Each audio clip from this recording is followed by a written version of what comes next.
À Besançon, dans le Doubs, le tramway est prévu pour fonctionner dès 2015. Parmi les autres investissements élevés déjà réalisés, ceux entrepris dans le secteur énergétique avec une chaufferie de 6 MW. Cette chaudière bois vient en complément des énergies qui sont déjà sur le réseau.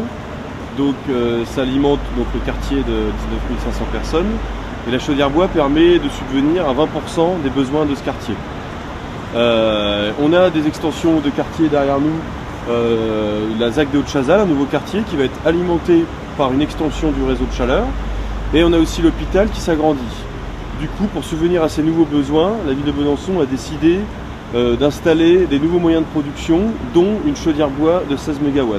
Malgré les performances encore relatives des batteries, Besançon développe régulièrement son parc d'automobiles électriques pour les déplacements de courte distance de ses employés municipaux. L'idée originale de nommer la Bisontine son eau courante est à citer parmi tant d'autres.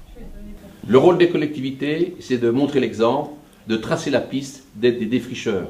Un exemple, 140 familles pilotes pour le climat, comment dans sa vie de chaque jour, on trie mieux, on économise de l'énergie, on protège l'environnement. Deuxième exemple, les caméras thermiques. Vous êtes dans votre maison, dans votre appartement, vous avez du chauffage, nous prêtons des caméras thermiques qui permettent à tout un chacun de vérifier, de filmer sa maison, et plus c'est rouge, plus on consomme d'énergie. On peut corriger cela. Troisième exemple, des jardins pilotes, avec des vergers que nous réimplantons dans la ville pour que chacun puisse pouvoir avoir le plaisir de consommer ses fruits, des arbres qu'il a plantés, et le tout sans traitement phytosanitaire. Enfin, sur le volet social, une action là encore très innovante, une crèche où la mixité est maximum.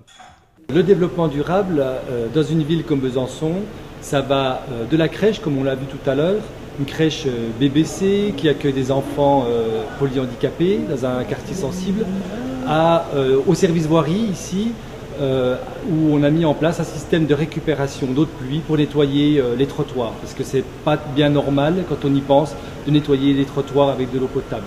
Donc il y a 60 mètres cubes derrière moi qui servent à remplir les laveuses et les balayeuses de la ville.